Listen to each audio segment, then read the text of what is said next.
Hey guys, welcome back to my channel. Welcome back क्या, new channel है पढ़ो गुरु। हम लोग यहाँ पर बीकॉम ऑनर्स और बीकॉम के सब्जेक्ट्स डालेंगे।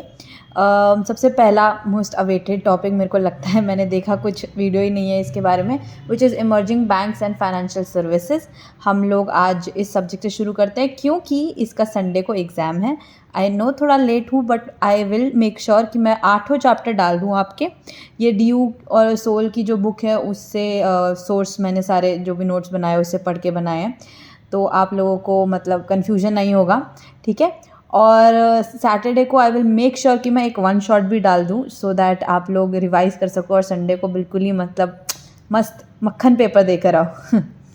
तो देखो, बिल्कुल देर नहीं करते, मेरे को लंबी वीडियोस पसंद ही नहीं है, खुद देखनी नहीं पसंद और दिखानी भी नहीं पसंद, तो हम लोग शुरू करते हैं। ओके। हम लोग पहला जो लेसन है वो है, बहुत ही सिंपल लेसन है, कुछ भी नहीं है, introduction to the Indian banking system. ठीक है, बीच में मैं टिप्स देती रहूँगी कि आपको क्या मेनली कर आना है, तो आप वो गौर से सुनना, वो मेन है। तो हम लोग इंडियन बैंकिंग सिस्टम हम शुरू तो कर रहे हैं, तो सीधा ही शुरू ना करने से मैं थोड़ा आपको इंट्रो दे दूँ। बैंकिंग, आपके दिमाग में जब बैंक्स आते हैं तो हमारे दिमाग में जो बचपन से हमें सिखाया गया है वो दो चीज़ें हैं।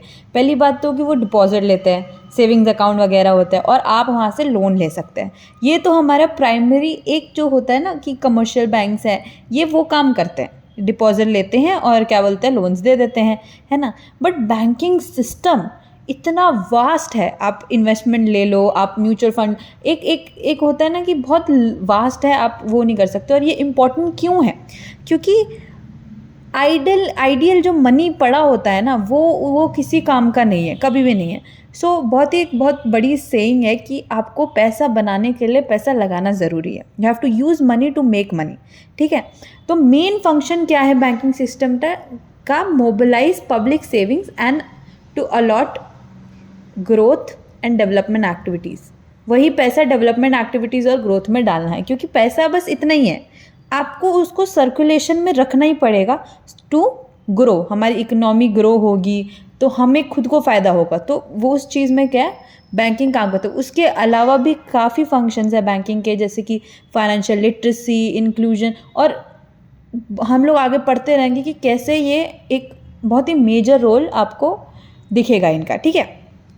मेनली फटाफट मेन टॉपिक पे आ जाते हैं, which is structure of banking system. ये पहला है, एक ओवरव्यू दिया हुआ है आपकी बुक में, मैंने थोड़ा बहुत इसका इंट्रो दे दिया, वैसे ज़रूरी नहीं था, तो आप इसको स्किप भी कर सकते हैं। तो बेसिकली स्ट्रक्चर का मतलब क्या है, एक ऑर्गेनाइज फ्रेमवर्क है बैंक्स और फाइनेंशियल इंस्टीट्यूशन का, ठीक है।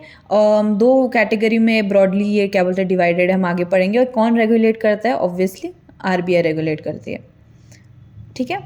आरबीआई के बारे में भी हम लोग जानेंगे बढ़िया से, क्योंकि आरबीआई मेजर टॉपिक नहीं है आपकी बुक में, तो एक छोटा सा टॉपिक दिया हुआ है कि एपेक्स गवर्निंग बॉडी वगैरह है, तो उसको हम लोग बहुत ही बड़ा उसके फंक्शन भी समझेंगे, क्योंकि कभी कभार क्वेश्चन आ जाता है आउट ऑफ सिलेबस, ठीक है। अब हम लोग पढ़ेंगे ब्रॉड क्लासिफिकेशन। दो ब्रॉडली क्लासिफाइड हैं banks, scheduled banks and non scheduled banks, ठीक है। बहुत छोटा सा सेगमेंट दिया हुआ है, हम लोग फटाफट पढ़ लेते हैं। शेड्यूल्ड बैंक्स कौन से बैंक्स होते हैं? जो कि सेकेंड शेड्यूल में आते हैं, किसके? आरबीआई एक्ट के, आरबीआई एक्ट 1934, ठीक है। और इसमें क्या कहते हैं, मतलब बेसिकली जो बैंक्स इसमें आएंगे शेड्यूल, उनको कुछ क्राइटेरिया फॉलो करना होगा। वो क्राइटेरिया, वो कंडीशंस क्या है? एक होता है पेड अप कैपिटल, मतलब आपको इतना कैपिटल रखना है, ठीक है। और एक होता है रिजर्व्स क्या हो गए? हमारे कैश रिजर्व रेशियोज वगैरह हमने पढ़ा है, सीआरआर, हम लोगों ने एसएलआर वगैरह पढ़े। तो जो भी डिमांड डिपॉजिट कौन से होते हैं, जो हम लोग सेविंग्स में डालते हैं ना, जैसे आज चलो पापा ने बोला कि आप 5,000 डाला बेटा, 10,000 डाला। और टाइम डिपॉजिट कौन से होते हैं? जैसे एफडी वगैरह हो गए। डिमांड में क्या है, आप वापस ले सकते हो, टाइम में क्या है, एक टाइम ड्यूरेशन लगा रहेगा, है ना। तो उसमें से जो पैसा आता है हमारे, मतलब जो कस्टमर होते हैं उनसे आता है, वो पैसे का कुछ अमाउंट सीआरआर और कुछ अमाउंट एसएलआर में डालना पड़ता है। क्यों डालना पड़ता है? कि बाद में क्या बोलते हैं, कभी दिक्कत आ गई तो हम उसे यूज़ कर सकें। और उसके अलावा जितना भी बचा पैसा होगा वो क्या होगा, वो लोन्स में चला जाएगा, ठीक है। उसके बाद हम देखेंगे कि ये जो शेड्यूल बैंक्स होते हैं, they run in the interest of depositor. हम जो लोग हैं जो डिपॉजिट करने जाते हैं, उन्हीं के इंटरेस्ट में ये जो बैंक्स है वो काम करती हैं। और ज़्यादातर अब जो कर दिया है वो कॉरपोरेशन वगैरह होनी चाहिए, पार्टनरशिप या सिंगल ओन फर्म नहीं होता है, ठीक है। और कुछ स्पेशल प्रिविलेज, अब बताओ इतना सब फॉलो कर रहे हैं आरबीआई का, तो आरबीआई को भी तो कुछ देना बनता है हमारे को। तो आरबीआई रीफाइनेंसिंग फैसिलिटीज़ वगैरह, अगर बाई चांस बाद में कुछ हो जाता है, इनको फाइनेंस की ज़रूरत है या स्पेशल टर्म्स में बैंक करप्ट हो जाते हैं, तो आरबीआई बैक कर सकता है उसे, है ना। और हम लोग मेंबरशिप क्लियरिंग, देखो आरबीआई क्लियरिंग हाउस है, ठीक है। कभी बाय चांस, अभी हम आगे पढ़ेंगे डिटेल में, जैसे कि बैंक टू बैंक भी ट्रांजैक्शंस होते हैं, उसमें कुछ दिक्कत आ गई है ना, एक को किसी को देना है, दूसरे को उसको देना है, तो आरबीआई जो है वो मेजर काम करते हैं, वो क्लियर कर देता है। वो आके बोलता है कि चलो जी आप इसको पैसे दे दो, आप उसको पैसे दे दो, और काम खत्म हो जाता है। तो उसकी मेंबरशिप वगैरह, उसमें भी बहुत सारी फैसिलिटीज़ होगी कि आप पहले आपका कर देंगे या फिर जो भी है उसका हिस्सा हम लोग स्पेशल प्रिविलेजेस मिल जाते हैं, ठीक है। अब शेड्यूल्ड बैंक्स किस थोड़े टाइप्स में है। सबसे पहले आ जाता है कमर्शियल बैंक, जो मैंने आपको बताया largest and the most important segment है। क्या करना होता है, लोन्स डिपॉजिट लेने होते हैं, लोन देना होता है, ये मेजर जो है, ठीक है। उसके बाद पब्लिक सेक्टर बैंक्स आ जाता है। Public sector banks are banks where the government of India holds a major stake. अब मेजर स्टेक में ना यार 51% इज़ मिनिमम, ठीक है, इतना तो, क्योंकि मेजर तो फिर तभी होगा ना, उसके अलावा भी। तो ये नेशनलाइज बैंक्स कहा जाता है ना। ये बताने की तो खैर ज़रूरत नहीं है, आप लोगों को पता होगा, बट एक नॉलेज के लिए हम लोग ये कवर कर रहे हैं, ठीक है। ये बैंक्स कौन से मेजर रोल किस में करते हैं, फाइनेंशियल इंक्लूजन में। इंक्लूजन क्या होता है, सबको, सबकी जो भी ज़रूरतें हैं सबको लेकर आना, क्योंकि छोटी छोटी ज़रूरतें भी हैं, बड़ी बड़ी ज़रूरतें भी हैं, है ना। कोई सामान्य तो है नहीं हमारे सोसाइटी में, तो सबकी नीड, सबका इंक्लूजन रखना बहुत ज़रूरी है। फिर प्रायोरिटी सेक्टर लेंडिंग क्या हो गया, वही जैसे मैं बताया कि कोई इकोनॉमिक जोन्स बना दिए, या जो भी अभी हम लोग आगे पढ़ेंगे, कि एक प्रायोरिटी दे दी कि एग्रीकल्चर भाई हमारे लिए बहुत इंपॉर्टेंट है, और एग्रीकल्चर वालों को अगर कुछ प्रॉब्लम होगी तो हम पहले उनको देंगे, है ना। फिर इकोनॉमिक डेवलपमेंट हो गया, ये सारी चीज़ें। डुअल फंक्शन, वही extending loans and advances and accepting various types of deposit, ठीक है। एग्जाम्पल्स मैंने 2 लिखे थे, मैंने 3-4 लिख दिए कि आप लोगों को याद रहे। कि लोग नॉर्मली तो SBI PNB लिख देते हैं, आप लोग अलग लिख कर आए कि जो एग्जामिनर है, जो चेक कर रहा है, उसको एक वो हो जाए कि वाह कुछ अलग सा चीज़ आई है। तो बैंक ऑफ बड़ौदा हो गया, कैनारा हो गया, तो आप लोग इसको ना एक्चुअली सर्च भी करना, क्या बोलते हैं, पब्लिक सेक्टर बैंक्स कौन से, कुछ अलग से आपको दिमाग में आए कि अरे हाँ ये तो मैंने सुना नहीं था, वो भी लिख कर आ सकते हैं। फिर प्राइवेट सेक्टर बैंक्स क्या हो गए, प्राइवेट इंडिविजुअल से ओन होते हैं, कॉरपोरेट बॉडीज़ होती हैं जो ओन करते हैं, और ये प्ले करता है बहुत ही strategical role in the growth of joint sector banks. Basically क्या होता है ना कि private sector are the ones जिनको ऑब्वियसली एक गवर्नमेंट का वो रहता है कि एक गवर्नमेंट प्रेशर तो हमेशा रहेगा ना सब लोगों पे, बट प्राइवेट को थोड़ा सा एक छूट बोलते हैं ना, जिसे वो होती है पब्लिक सेक्टर बैंक को देखा जाए तो इनके में जो एक चीज़ें ना थोड़ी एडवांस कर सकते हैं हम लोग, थोड़ा हटके कर सकते हैं हम लोग। तो वो जो हटके का जो इनके पास जो पावर है वो स्ट्रैटेजिकल रोल बहुत बड़ा प्ले करता है। अगर कोई भी ग्रोथ आ गई बात ग्रोथ की, ठीक है, ये लोग हेल्प कर सकते हैं उसमें। तो मेनली फोकस क्या करते हैं, एफिशिएंसी पे फोकस करते हैं, टेक्नोलॉजिकल इनोवेशन पे फोकस करते हैं, और कस्टमर सेंट्रिक होते हैं सर्विसेज, ठीक है। अभी आप ICICI में जाओ, वैसे कुछ है नहीं, मैं अपना एक्सपीरियंस बता रही हूँ। तो अगर आप अच्छे उसमें हो तो आप वो आपकी वो करेंगे, कस्टमर को इम्पोर्टेंस देंगे, है ना। अब इसमें से एग्जांपल्स क्या क्या हो गए, HDFC हो गया, ICICI हो गया, कोटक हो गया, ये सारे अपने प्राइवेट बैंक्स है। फॉरेन बैंक सिंपल है, फॉरेन के बैंक्स हैं जो इंडिया में ऑपरेट कर रहे हैं। इनके पास होती है एडवांस बैंकिंग टेक्नोलॉजी, क्योंकि बाहर से लेकर आते हैं इंटरनेशनल बेस्ट प्रैक्टिसेस, और क्योंकि इंडिया में रेगुलेट काम कर रहे हैं, ऑपरेट कर रहे हैं, तो कौन रेगुलेट करता है, आरबीआई रेगुलेट करता है। सिटी बैंक हो गया, है ना, स्टैंडर्ड चार्टर्ड बैंक हो गया, बार्कलेज आप लोगों ने सुना होगा, बहुत वो है। तो ये सारे फॉरेन बैंक्स हो गए। अब हम लोगों ने कमर्शियल बैंक पढ़ा था, अब हम पढ़ेंगे कोऑपरेटिव बैंक्स। सुनने में ही आ रहा है, कोऑपरेट करते हैं बहुत ज़्यादा, है ना, म्यूचुअल हेल्प है। आपके साथ आप एक स्टैंडर्ड फॉर्म नहीं है यार, आपको ज़्यादा मदद चाहिए तो आपको मतलब एक होता है ना, क्योंकि ये लोग प्रॉफिट सीख नहीं कर रहे। दो वो लोग इंटरेस्ट डिपॉजिटर के इंटरेस्ट पे काम करते हैं कमर्शियल बैंक्स, बट लार्जली उनका मेन प्रॉफिट ही होगा ना, लास्ट टू लास्ट, है ना। बोलने में तो कुछ भी हो सकता है। तो तो कोऑपरेटिव बैंक जो होते हैं वो प्रॉफिट के लिए सीख नहीं करते लॉन्ग रन में, ठीक है। यहाँ पर आपको लास्ट माइल क्रेडिट कवरेज वगैरह है ना, छोटे छोटे और छोटे ये IR इंटरेस्ट रेट हो गया, छोटे छोटे लोकल लेवल पे है ना, लोकल मनी लेंडर से अच्छे दाम पे आप लोगों को, अच्छे इंटरेस्ट पे आप लोगों को क्रेडिट देने के लिए भी काम करता है, ठीक है। जो मेंबर्स हैं वही ओनर्स हैं, वही कस्टमर्स हैं, सब मिल के एकजुट होकर एक छोटा सा वो बना लिया कि हम लोग अपनी ही हेल्प करेंगे, ठीक है। और कौन, रूरल और सेमी अर्बन एरियाज़ को, फार्मर्स को, स्मॉल बोरर्स को ये हेल्प करते हैं। ये मैंने बस दे दिया है, ज़रूरत नहीं है। अर्बन हो गया, रूरल हो गया, ये दिया नहीं हुआ है बुक में, आपको पढ़ना है तो पढ़ लीजिए। ये 3 लेवल्स के होते हैं, 3 टियर स्ट्रक्चर है। उसके बाद मेन इम्पॉर्टेंट जो अभी एक होता है ना कि अच्छा में टॉपिक अच्छा है, वो है रीजनल रूरल बैंक्स आ चुके हैं। क्यों इस्टेब्लिश हुए थे? क्योंकि हमें रीजनल लेवल पे, रीजनली हर एक रीजन के लेवल, क्योंकि रूरल आप बोलोगे ना काफ़ी चीज़ें हैं उसमें, तो रीजन के लेवल पे हमें इस्टेब्लिश करने थे। तो रूरल और एग्रीकल्चर सेक्टर्स को मेनली ये क्या बोलते हैं, हेल्प करता है। प्रमोट फाइनेंशियल इंक्लूजन, ऑब्वियसली ये फाइनेंशियल इंक्लूजन, फाइनेंशियल लिटरेसी, ये टर्म्स है, ये कर लो आप याद, क्योंकि ये पक्का आपको कहीं भी, आपको बैंकिंग ये टॉपिक में तो आप कहीं भी लगा सकते हो, एडवांटेजेस में कहीं भी लगा सकते हो, बस सोच समझ के लगाना, कहीं पता चले टॉपिक कुछ और है और अपने फाइनेंशियल इंक्लूजन लगा दिया। तो ये कंबाइंड होते हैं। कमर्शियल बैंक्स भी हैं, कोऑपरेटिव भी है। क्यों? क्योंकि यार निजी गाँव की समस्याएं आप पूरी कर रहे हो तो कोऑपरेटिव, गांव वाले ही हैं, गांव वाले की हेल्प कर रहे हो तो कोऑपरेटिव। कमर्शियल क्योंकि वही काम तो करना ही है कि डिपॉजिट ले रहे हैं आप, लोन दे रहे हैं, तो ये दोनों के फीचर्स कंबाइन होते हैं। अब आगे देखेंगे कैसे, क्योंकि इसमें जॉइंटली कौन ओन होता है, सेंट्रल बैंक गवर्नमेंट भी होता है, स्टेट गवर्नमेंट भी होता है और स्पॉन्सर बैंक्स भी होते हैं।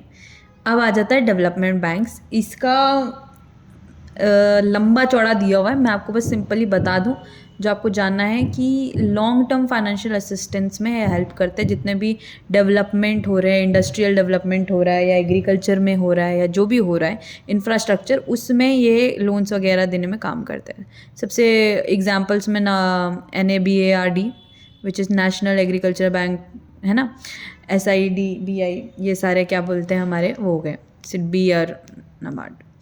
फिर नॉन शेड्यूल्ड बैंक्स जो कि सेकेंड शेड्यूल ऑफ RBI में नहीं है, सिंपल ये देखिए मैंने काट ही दिया, ठीक है, जो कि आर नॉट इंक्लूडेड, ठीक है। लिमिटेड ऑपरेशंस हैं इनके और स्मॉलर स्केल्स ऑफ एक्टिविटीज़ है, इसमें कुछ भी नहीं दिया हुआ है। और ऑब्वियसली RBI के रीफाइनेंसिंग फैसिलिटीज़ ये लोग वो नहीं करते। अब आता है हमारा मेन टॉपिक जिसके बारे में मैंने ज़्यादा लिखा हुआ है, डरना मत, बट ये टॉपिक आपके एग्ज़ाम में आता ही आता है, क्योंकि मैंने PYQs वगैरह देखे, उसमें मैंने ये मेजर टॉपिक देखा और ये है भी मेजर टॉपिक, तो मैंने इसका काफ़ी लंबा चौड़ा दिया हुआ है। डरना नहीं, मैं फटाफट एक्सप्लेन करूँगी, बट ये टॉपिक आपको अच्छे से पढ़ के जाना। हो सकता है कि ना भी आए, ऐसा नहीं है कि अरे मैंने बोल दिया, बट कोशिश करना कि ये टॉपिक तो आप बढ़िया से पढ़ के जाएं। ओके, इंट्रोडक्शन हम छोटी सी दे देते हैं। Over the last decades the Indian banking system have witness a wide range of reforms aimed at strengthening financial stability. Financial stability अब क्या बोलते हैं, अभी हम पढ़ेंगे कि क्या दिक्कत थी जो हमें स्टेबिलिटी चाहिए, ठीक है। Improving operational efficiencies, promoting financial inclusion, ये वर्ड तो आप डाल लो, और एक ऑपरेशनल एफिशिएंसी और स्टेबिलिटी वगैरह ये आप याद कर लीजिए, ठीक है। With technological advancements and policy initiatives, the government of India and the RBI introduced several landmark reforms to modernize the banking industry, ठीक है। क्यों? ट्रांसपेरेंसी इन्हांस करने के लिए। NPAs क्या होता है, नॉन परफॉर्मिंग एक्टिव एसेट, हम लोग आगे पढ़ेंगे, तो मैं बस छोटे से बता दूं, बेसिकली जो बैड डेट्स हो जाते हैं, जो एसेट जिसमें आपको पता है कि अब तो ये परफॉर्मेंस देगा ही नहीं, हमें पैसा आएगा ही नहीं इसमें से, उसको हम NPA बोलते हैं, ठीक है। फिर क्रेडिट एक्सेस इम्प्रूव करने के लिए अभी भी बहुत हद तक ये क्या बोलते हैं उससे पूरे अच्छी तरीके से नहीं हुआ, अभी भी हमारे कंट्री में क्रेडिट प्रॉब्लम्स बहुत ज़्यादा आती हैं छोटे लेवल पे, ठीक है। एक्सपेंडेड डिजिटल, ये जो डिजिटल एरा आया है उसको वो करने के लिए basically remotest part of countries में, भाई ये ड्राइंग बन गई, मेरी लाइंस को प्लीज़ आप वो मत करना, मैं मेरे पास टूल्स नहीं है, मेरे को पढ़ाना था, ठीक है। अब आ जाता है हमारा प्री रिफॉर्म एरा। हमारा रिफॉर्म्स तो अभी स्टार्ट होंगे, बट हम लोग जानना चाहेंगे कि हुआ क्या था उससे पहले। तो हमारा ना 1991 में, अगर जो कॉमर्स के स्टूडेंट्स हैं जो 11th-12th में कॉमर्स पढ़ रहे हैं, हम लोगों ने पढ़ा था कि उसमें इंडियन इकोनॉमी में पढ़ा था कि 1991 में आए थे इकोनॉमिक रिफॉर्म्स। तो हम पहले तो 1991 में आए थे और अभी हमारा देश भी आज़ाद हुआ। तो जब क्या बोलते हैं अपने ब्रिटिशर्स थे, जब उन्होंने छोड़ा हमें, ठीक है, उन्होंने हमें इस हद तक छोड़ा कि हमारी फाइनेंशियल बैंकिंग या फिर कोई भी इंडस्ट्री इतनी ख़राब हो चुकी थी। नेक्स्ट टॉपिक हम लोग इश्यूज़ है, उस पे हम लोग बिल्कुल डिटेल में पढ़ेंगे कि क्या इश्यूज़ वगैरह आए थे। बट ब्रॉडली क्या हुआ था, कुछ भी नहीं था, हमारे पास अपना कुछ भी नहीं था। हमारे जो जीडीपी थी वो बहुत बुरी हो चुकी थी, हमारा एग्रीकल्चर, हमारा सब कुछ इतना वो हो गया था कि हम पैसे, हमारी इकोनॉमी कुछ नहीं थी, बिल्कुल ख़त्म करके गए थे। तो हमारे पास कुछ नहीं था, हमारे पास लोग खाने के लिए वो हो रहे थे, बहुत सारी चीज़ें हो रही थी। तो ये रिफॉर्म्स आना बहुत इम्पॉर्टेंट था। ये जेन्युइनली अगर आप बोलो ना, देखो कि एग्ज़ाम के लिए पढ़ना है, वो तो पढ़ना ही पढ़ना है, बट जो मेन आपको जो पता होना चाहिए कि अच्छा ये हुआ था, ये बहुत इंपॉर्टेंट टॉपिक्स हैं, ठीक है। हिस्ट्री एक होता है कि यार क्यों पढ़ें, बट ये चीज़ें हमें समझनी बहुत ज़रूरी है। अब मैं टाइम वेस्ट नहीं करूँ, बोलोगे यार कि ये तो पढ़ाती वढ़ाती है नहीं। तो 1969 में सबसे पहले क्या हुआ था, ये लो कर लो जी, नेशनलाइजेशन ऑफ 14 SCBs। तो 14 बैंक्स का नेशनलाइजेशन हुआ था, मतलब क्या बोलते हैं, पब्लिक जो गवर्नमेंट है वो उसके अंडर आ गई थी। उसके बाद 1980 में और 6 बैंक्स चले गए थे और 1975 में आया अपना RRBs। देखो कितना पहले आ गया था। 1975 में RRBs की इस्टेब्लिशमेंट हो गई। फिर 1991 में आया अपना इकोनॉमिक रिफॉर्म्स। उस टाइम पे 2 कमेटी, एक ये हो गई कमेटी 1, और 1998 में फिर से ये कमेटी दूसरी बार फॉर्म हुई थी, ठीक है। अब क्या कमेटी में क्या रिकमेंडेशन आई थी, हम ये नेक्स्ट चैप्टर में बहुत अच्छे से पढ़ेंगे, इसलिए मैं थोड़ा अवॉइड कर रही हूँ, बट हम लोग जान लेते हैं। जो PSBs थी, ठीक है, पब्लिक सेक्टर बैंक्स जो थे, उनकी फंक्शनली जो एनाटॉमी होती है, एनाटॉमी, आई एम सॉरी कभी कभी स्लिप कर जाता है। तो बेसिकली जो फंक्शनली ऑपरेशंस थे उनको थोड़ा ईज़ किया गया था, ठीक है। और जो एक ना पहले बहुत स्ट्रिक्टनेस थी कि मिनिस्ट्री ऑफ फाइनेंस भी देखेगा, RBI भी देखेगा, सारे बैंक के पीछे ही पड़े रहेंगे, उसको थोड़ा कम किया गया कि जो ऑपरेशनल इनफ्लेक्सिबिलिटीज़ वगैरह आ रही थी उसे कम किया जाए, ठीक है। और एक हेल्दी कंपटीशन बहुत इंपॉर्टेंट है गाइस, क्योंकि क्या होता है ना, कंपटीशन होता है तो बैंक्स फिर अच्छा करना चाहते हैं, और अच्छा करेंगे तो अच्छी बात है ना। अगर एक ही बंदे के राज चल रहा हो तो फिर तो वो कुछ भी करे, ठीक है। तो म्यूचुअल ग्रोथ के लिए हेल्दी कंपटीशन बहुत इंपॉर्टेंट है, तो फॉरेन बैंक्स वगैरह को अलाउ किया गया। अब हमारे मेन रिफॉर्म्स आ जाते हैं। पहला आ जाता है जैम, जनधन। 3 चीज़ें हैं, जनधन, आधार और मोबाइल, ठीक है। इन सबको कंबाइन कर दिया गया था। जनधन हमारी योजना क्या है कि आपको ज़ीरो बैलेंस अकाउंट्स भी, अब आप इंडिया में एक होता था ना मिनिमम बैलेंस चाहिए होता है, नहीं, अब आप ज़ीरो बैलेंस बैंक अकाउंट्स खोल सकते हैं, ठीक है। आधार लिंकेज से क्या होता है, डायरेक्ट बेनिफिट ट्रांसफर्स वगैरह होते हैं, है ना। करप्शन और ये जो रिड्यूसिंग, देखो आधार का कॉन्सेप्ट अगर लोग समझे, एक गवर्नमेंट को तो चाहिए था कि उनको पता चले कि क्या है ना, कंट्री में, और एक यूनिक वो मिल गया। उसके अलावा जो बेनिफिट्स वगैरह देते हैं, तो अब आधार से वो सब कुछ इजी हो गया, और करप्शन वगैरह, लीकेज वगैरह जो भी होती थी, जो उसको रिड्यूस करने के लिए आधार बहुत इंपॉर्टेंट है, ठीक है। मोबाइल बैंकिंग क्या हो गई, ऑब्वियसली जितने भी सर्विसेज है, डिजिटल पेमेंट्स वगैरह है उसको, तो इन सब चीज़ों को कंबाइन कर देंगे ना, तो JAM becomes a backbone of government subsidies, welfare transfers. तो आपके लिए ये इंपॉर्टेंट है, ठीक है। आप अपना बैंक अकाउंट खोलें, ज़ीरो बैलेंस भी है तब भी उसमें आप आधार लिंक करें, मोबाइल बैंकिंग यूज़ करें, तो आपको सारी सर्विसेज का फ़ायदा मिलेगा, ठीक है, चाहे वो रूरल हो, कहीं भी हो। तो डिजिटल ट्रांजैक्शंस वगैरह में ये एक बैकबोन बना। उसके बाद आ जाता है establishment of small finance banks and payment banks. ठीक है, स्मॉल फाइनेंस बैंक्स क्या है, वो क्रेडिट देता है स्मॉल बोरोअर्स को, माइक्रो इंटरप्राइजेस को, लो इनकम हाउस होल्ड को क्या बोलते हैं, क्रेडिट देते हैं। ठीक है, और पेमेंट बैंक क्या है, ये 1 लाख तक का जो डिपॉजिट है वो एक्सेप्ट करते हैं और रेमिटेंसेस वगैरह क्या बोलते हैं ऑफर करते हैं, बिल पेमेंट्स, डिजिटल ट्रांजैक्शंस वगैरह। ये कैन नॉट लेंड। ठीक है, insuring low risk and high liquidity, basically ये लोन्स नहीं दे सकते, ये सिर्फ डिपॉजिट लेते हैं। ठीक है, तो इससे क्या होता है कि इनके पास तो हाई लिक्विडिटी रहेगा ना और लो रिस्क रहता है, क्योंकि देखो अब मैं एक्सेप्ट कर रही हूँ क्या बोलते हैं, है ना, 1 लाख तक का एक्सेप्ट कर रही हूँ मैं, उसके बाद आगे देना, लेंड करना थोड़ा मुश्किल हो जाता है। अब हम लोग आगे पढ़ते हैं committee driven reforms of the financial. अब कमेटीज़ वगैरह जैसे खान कमेटी आ गई, अब 2005 में लिखा है, और क्या बोलते हैं शुरू कब हुए था, 2004 में इन लोगों ने शुरू कर दी थी ये सारी बातें। ठीक है, committee reviewed various difficulties people face in assessing micro finance और रूरल क्रेडिट। तो मेजरली रिफॉर्म्स जो थे ना वो रूरल एरिया में आप ज़्यादा देखेंगे कहने में। तो बेसिकली नो फ्रिल अकाउंट जो ज़ीरो है ना, ये बेसिकली वो बना था, ये यहाँ पे लिखा हुआ है मैंने, lead the foundation of Jan Dhan योजना।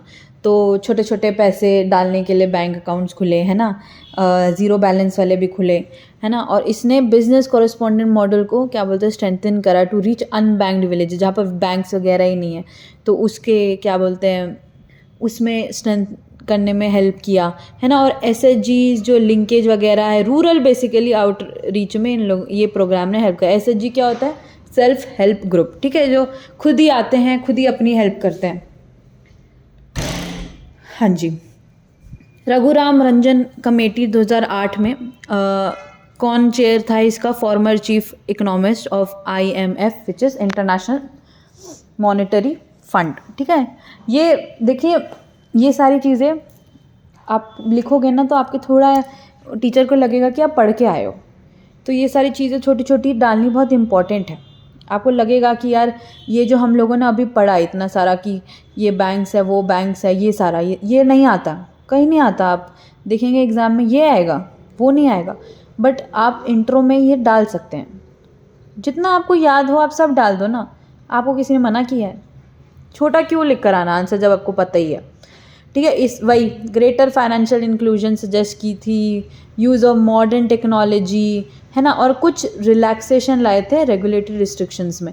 रेगुलेटरी रिस्ट्रिक्शन अभी भी बहुत ज़्यादा हैं, पहले उससे भी ज़्यादा थे। ठीक है, जो RBI वगैरह जो फाइनेंस मिनिस्ट्री है वहाँ की, तो बहुत रिस्ट्रिक्शन लगाया जाता है बैंक्स पे, तो उसको थोड़ा रिलैक्स करने को बोला कि भैया बस। ठीक है, उसके बाद encourage competition and cost effective transaction. Pointers mainly same ही है सब जगह में, उसमें क्या बोलते हैं चेंज नहीं लाना, बट जो ये नाम है ना वो अलग अलग हम लोग याद करेंगे क्योंकि ये सब ज़रूरी है। उसके बाद आ जाता है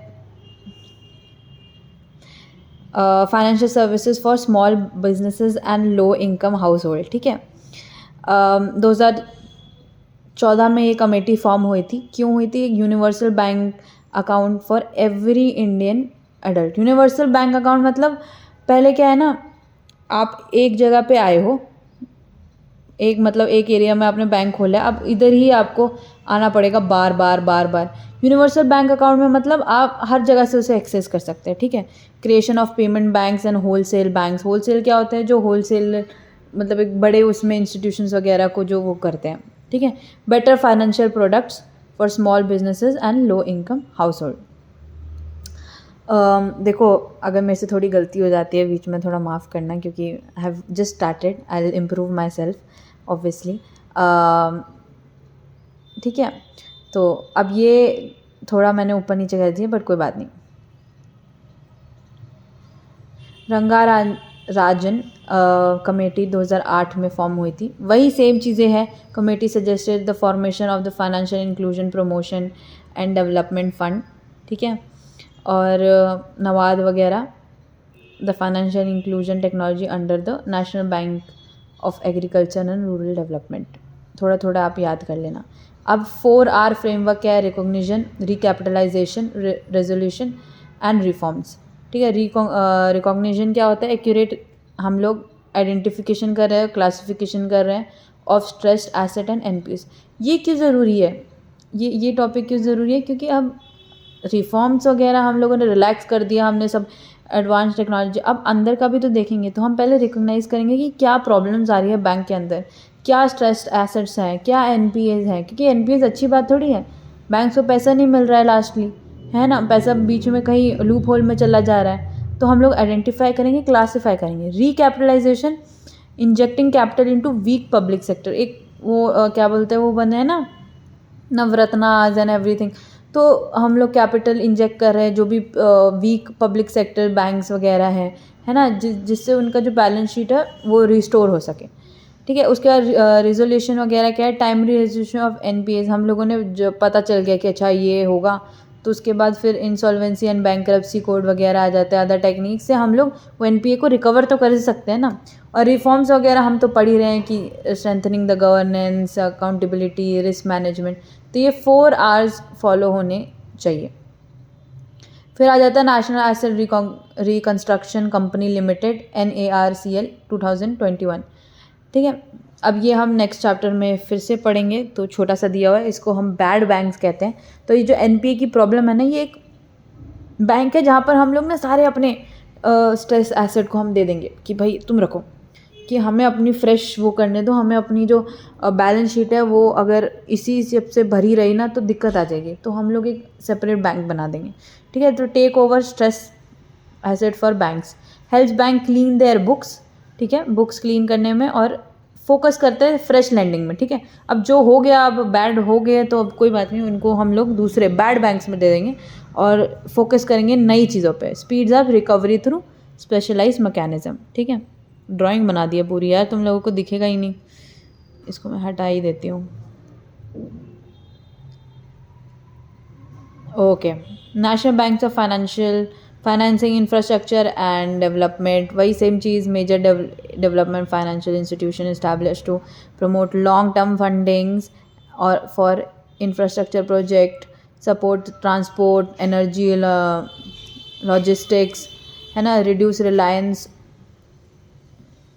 on commercial banks and for infrastructure finance. अब फिर आ जाता है central bank digital currencies. Basically RBI ने लॉन्च करा India's first digital rupee to modernize the monetary system based on blockchain technology.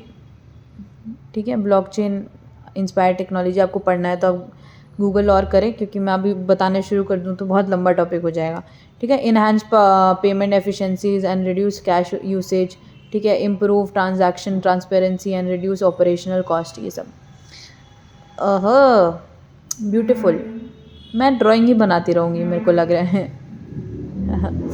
ठीक है, आगे बढ़ते हैं। कंक्लूजन में, the last decade has been a pivotal for Indian banking sector marked by deep structured technological and regulatory reforms.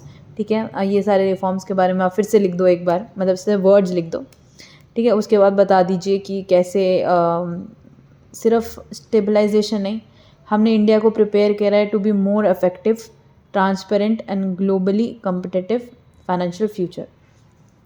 अब हम लोग एक बार छोटा सा रिवीजन कर लेते, क्योंकि हम सिर्फ पढ़ने नहीं आए ना, हम पूरा याद करने आए हैं। तो अब मेनली मैं आपको याद करवा देती हूँ, ये आप या तो ये ही पर सुन लो अगर आपको इतना लंबा नहीं सुनना।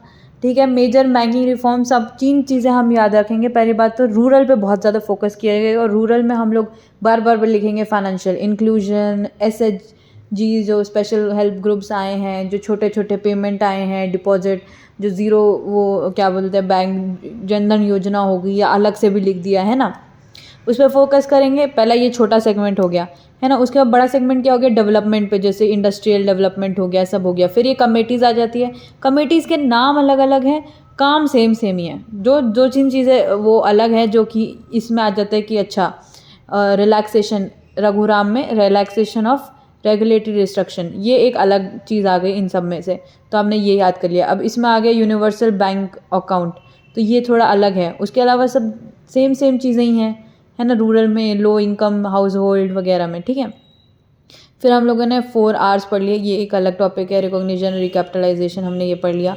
फिर बैड बैंक्स के बारे में पढ़ा हम लोगों ने। फिर वही इंफ्रास्ट्रक्चर उसमें डालना, एक याद रखना, एक चाहे तो बिल्कुल छोटा रूरल पे आ जाओ या फिर इंफ्रास्ट्रक्चर वगैरह फाइनेंस करने के लिए उस पर आ जाओ। फिर ये डिजिटल करेंसी वगैरह बना दिया है ना, और फिर हम लोगों ने कंक्लूजन दे देना है, ये आंसर लिख कर आना है बढ़िया से। अब इनोवेटिव रेमिटेंसेज सर्विसेज, इसमें आ जाता है हमारा unstructured supplementary service data, USSAD. USSD is a mobile-based service that allows customer to conduct basic banking function without the need for internet connectivity. क्योंकि अब ये आपने देखा है ना, आप इंस्टा पे, क्योंकि मैंने तो कभी यूज़ ही नहीं किया ये, इंस्टा पे आता है कि अगर ओहो आपके पास फ़ोन में नहीं है, आपको पेमेंट करना है तो आप ये डायल करें। तो ये जो चीज़ें होती है ना, बिना इंटरनेट के कनेक्टिविटी के आप यूज़ कर रहे हो, ये सारी चीज़ें इसमें आ जाती है, ठीक है। जैसे user can dial a simple code, ये कोड करेंगे off on any mobile phone. Service include fund transferred, balance inquiry, mini statements वगैरह, ठीक है। It is extremely beneficial for people in rural areas where smartphone and internet access are limited. Thus, USSD contributes significantly to financial inclusion by bringing banking to the most remote location. हमारे यहाँ पर तो अभी हम लोग जैसे use नहीं करते, शहर वगैरह में कहीं यूज़ होता होगा कि हम लोग बिना इंटरनेट कनेक्टिविटी के छोटे छोटे टास्क, ज़्यादा कुछ नहीं, फ़ंड ट्रांसफ़र कर दिए, छोटे छोटे, है ना। बड़ी चीज़ें आप नहीं कर सकते क्योंकि ऑब्वियसली इधर फ्रॉड्स वगैरह होने के चांसेस फिर बढ़ जाते हैं। फिर आधार इनेबल्ड बैंकिंग सिस्टम आ गया है, बहुत ही इम्पॉर्टेंट चीज़ जो इंडिया में हुई है। AEPS is a breakthrough innovation that uses Aadhaar authentications to enable banking transactions through business correspondence. Customer can deposit and withdraw cash, check balance, transfer fund using only their Aadhaar number and fingerprint. Aadhaar card में सब कुछ है। It eliminates the needs for card, pins, mobile phones, ठीक है। जितना भी bank है उसमें सब आधार है। देखो हम लोग ऊपर बाय ऊपर लेयर करे जा रहे हैं। अगर मैं टेक्नोलॉजी की बात करूँ, अंदर यही सब चीज़ें हैं। आपने बैंक में गया, आप जब बैंक अकाउंट खोलोगे वो आधार मांगेगा, तो है वो वही, उसमें वो लेयर चढ़ती रहती है। अब आपका आगे वो आ गया, UPI आ गया, ये आ गया, तो सारी चीज़ें कनेक्ट होकर एक बड़ा सा सिस्टम बन जाता है।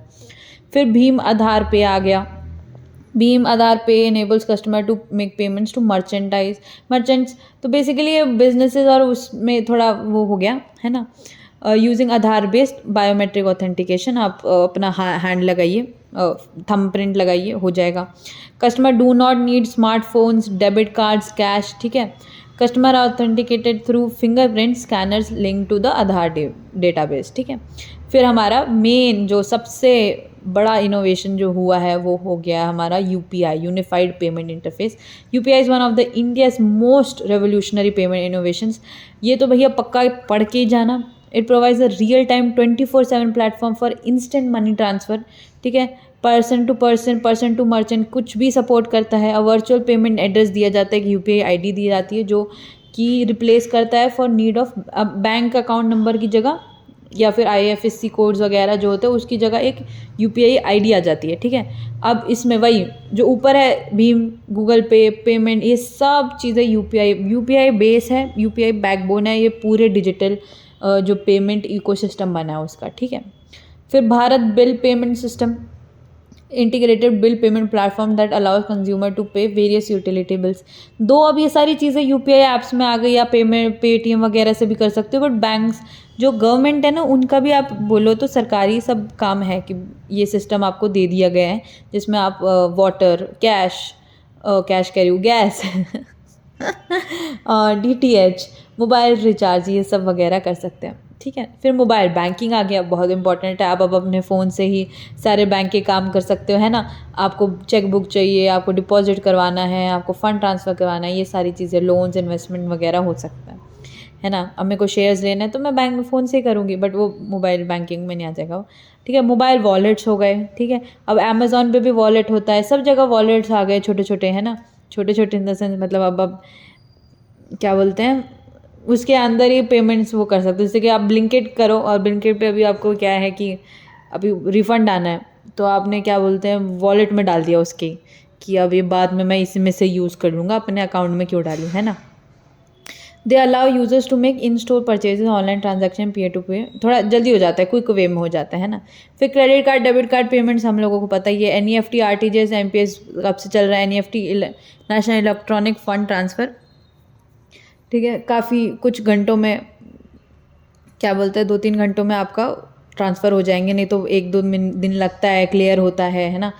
आरटीजीएस हो जाता है हाई वैल्यू इमीडिएट सेटलमेंट्स के लिए, और आईएमपीएस 24 घंटे instant money transfer, 24/7 instant money transfer even on holidays, ठीक है, थ्रू मनी इंटरनेट और एटीएम वगैरह से। MPS particularly has strengthen India's capability to handle instant round the clock transaction. IMPS में टाइम लगे, इमीडिएट बैंक पेमेंट सिस्टम, ठीक है। फिर कंक्लूजन, अब पेमेंट बैंक्स के बारे में हम लोग ने पढ़ लिया था, बट पेमेंट बैंक का एक नया सेगमेंट दिया हुआ है बुक में, तो हम लोग देख लेंगे। न्यू कैटेगरी ऑफ बैंक्स है, they provide almost all banking services except credit facilities, मैंने आपको बताया है ना, लेंड नहीं करते हैं। उसके बाद payment banks do not deal in loans and credit, ठीक है। नीड क्यों है, द नीड फॉर पेमेंट 2024 में इस कमेटी में हम लोगों ने क्या बोलते हैं मेंशन किया गया था कि comprehensive financial services for small businesses and low income household, क्या एम करता है, expand financial services to underserved sections and promote financial inclusion. Target customer कौन से, अभी हमने इतनी बारी पढ़ लिया है, low income household, small businesses, migrate workers, people living in remote and rural areas. Services क्या प्रोवाइड करते हैं, डिमांड डिपॉजिट एक्सेप्ट करते हैं, डोमेस्टिक रेमिटेंसेज वगैरह, fund transfer, bill payments, purchase and third party fund transfers वगैरह, और digital payment services. फिर deposit limit हमने इतनी बार पढ़ लिया है, 1 लाख रुपए है। तो इस प्रोफाइल क्या है, कोई लोन तो देते ही नहीं है, तो जो क्रेडिट रिस्क है हमारा वो तो नेग्लिजिबल है, वो तो है ही नहीं, है ना, बैंक को नहीं है, ठीक है। फिर role in financial inclusion, payment banks help widen the spread of banking services and digital transactions, specially used in remote, distant and rural areas. Digital nature, mobile platform, digital interference, and this reduces physical branch dependency and operational cost. अब government और RBI का objective क्या है इसके पीछे, to promote cashless transaction and strengthen the digital payment ecosystem, क्योंकि future यही है। तो अभी से जितना हम लोग स्ट्रेंथन करेंगे, जितना हम लूप होल्स ढूंढ के उसको क्या बोलते हैं यूज़ कर लेंगे, तो उतना बढ़िया। फिर एग्जांपल क्या है, भारतीय एयरटेल पेमेंट बैंक, ये इंडियाज़ फर्स्ट पेमेंट बैंक है, ठीक है। फिर मॉनेटरी पॉलिसी कमेटी आ गई, ये भी बहुत छोटा सा दिया हुआ है, हम लोगों ने बढ़ा के लिखा हुआ है कि आप लोगों को आ जाए।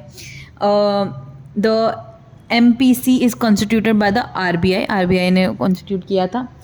कब फॉर्म हुआ था, under section 45ZB of the amended RBI act 1934। Composition 6 members है, 3 members from RBI including the government and 3 members nominated by the government of India. Again not important, but अगर आपको याद करना है तो आप कर सकते हो। ये हम लोगों ने बताया। वोटिंग स्ट्रक्चर क्या है, 1 वोट, सबका एक ही होता है, एक मेंबर को 1 वोट मिलता है, ठीक है।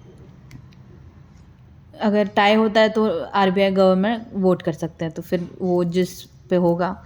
मेन ऑब्जेक्टिव क्या है, the primary objective of MPC is to set the policy repo rate, ठीक है। Repo rate decisions aim to control inflation and maintain price stability. Repo rate क्या होता है आप लोगों को पता है, शॉर्ट टर्म में जब बैंक्स को पैसा चाहिए होता है आरबीआई से, तो वो आरबीआई किस रेट पे देती है, किस इंटरेस्ट रेट पे, उससे रेपो रेट कहते हैं।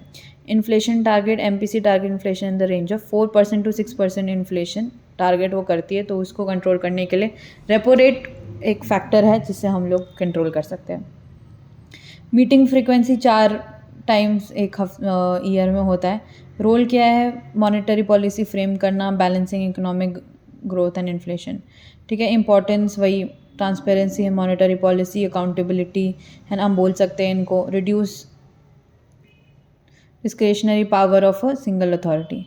फिर इम्पैक्ट क्या है, decision taken by affect interest. अब रेपो रेट चेंज होगा तो बैंक्स का इंटरेस्ट रेट भी चेंज होगा, कॉस्ट ऑफ बोरोइंग भी चेंज होगा, लेंडिंग रेट्स वगैरह भी चेंज होगा, है ना।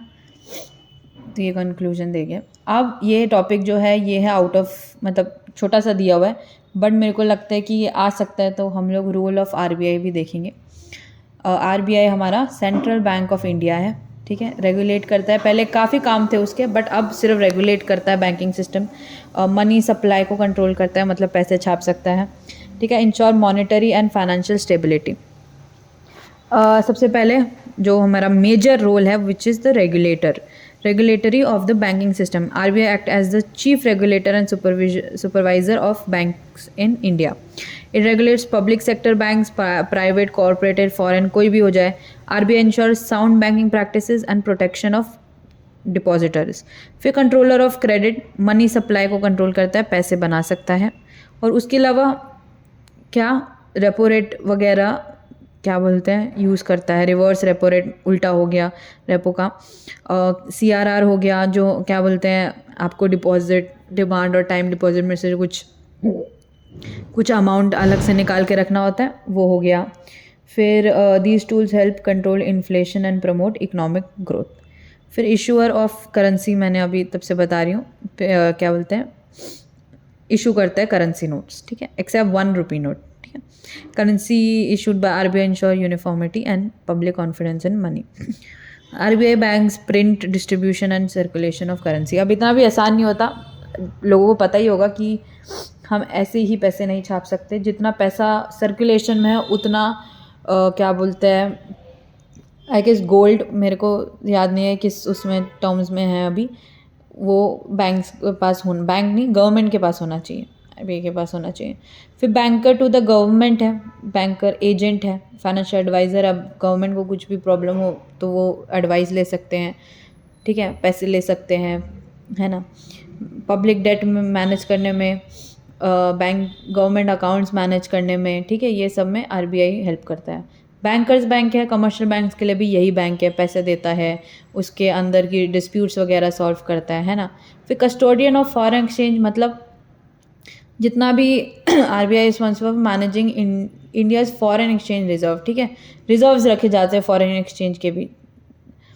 It regulates foreign exchange under foreign exchange management act, ठीक है। RBI maintain stability in exchange rates और बैलेंस ऑफ। अभी तो नया फ्रेश न्यूज़ चल रहा है जो हमारा 90 क्रॉस कर चुका है रुपी अगेंस्ट डॉलर्स, तो इसी उसके अंडर आता है कि आरबीआई है हमारा वो, ठीक। कंट्रोलर ऑफ मॉनेटरी पॉलिसीज अब हमने पढ़ लिया। Maintain price stability, control inflation, support economic growth, ठीक है। सुपरवाइज़र है फाइनेंशियल इंस्टीट्यूशंस का, है ना। प्रमोट करता है फाइनेंशियल इंक्लूजन, ये पढ़ लेना आप अंदर से, ठीक है। सेम ही चीज़ है। कस्टोडियन ऑफ कैश रिजर्व्स भी है, कैश रिजर्व भी रखता है, ठीक है। और मेन जो एक आता है क्लियर हाउस फंक्शन है, अब किसी को इंटर बैंक सेटलमेंट करवानी है, चेक क्लियरिंग हो गई, इलेक्ट्रॉनिक फंड हो गया है, वो भी हेल्प करता है कि भाई तुम ऐसा करो, तुम इसको दे दो, तुम वो कर दो, तुम अच्छा तुम मेरे को दे दो, मेरे से कर लेना। तो जैसे मैं लेमैन लैंग्वेज में बता रही हूँ, ठीक है। फिर controller of payment and settlement system, वही NEFT, RTGS वगैरह भी रेगुलेट करता है, UPI वगैरह भी, है ना। Ensure safe, efficient and secure, ठीक है। प्रोटेक्शन और डिपॉजिटर, ठीक है। Formulate policy, safeguard depositors interest, ensures confidence in the banking system. और डेवलपमेंट रोल मैंने बताया, सब चीज़ में एक रूरल आ जाएगा, एक नॉर्मल आ जाएगा डिपॉजिटर का, और एक डेवलपमेंट आ जाएगा, इंफ्रास्ट्रक्चर वगैरह, फाइनेंशियल मार्केट्स वगैरह, ठीक है। और कंक्लूजन हम देंगे, RBI plays a multi dimensional role, obviously इतना कुछ करता है वो in the Indian economy, ensures monetary stability, sound banking system and financial inclusion. RBI act as a backbone of Indian financial system. अब इसके बाद तो पढ़ो गुरु ही है, आप लोग पढ़ो। हमारा ये टॉपिक ख़त्म हो जाता है यहीं पे। मैं आप लोगों को एक एडवाइस दूंगी कि रिफॉर्म्स अच्छे से पढ़ के जाना, और ये रेमिटेंसेस वगैरह पढ़ के जाना कि कौन कौन से हैं, पेमेंट बैंक्स के बारे में जान के जाना। और ये जो स्टार्टिंग में आपको इन्फॉर्मेशन मैंने इतना दिया ये वाला कि किस टाइप के बैंक्स होते हैं, आप पढ़ लेना। ज़्यादातर आता नहीं है बट पढ़ लेना।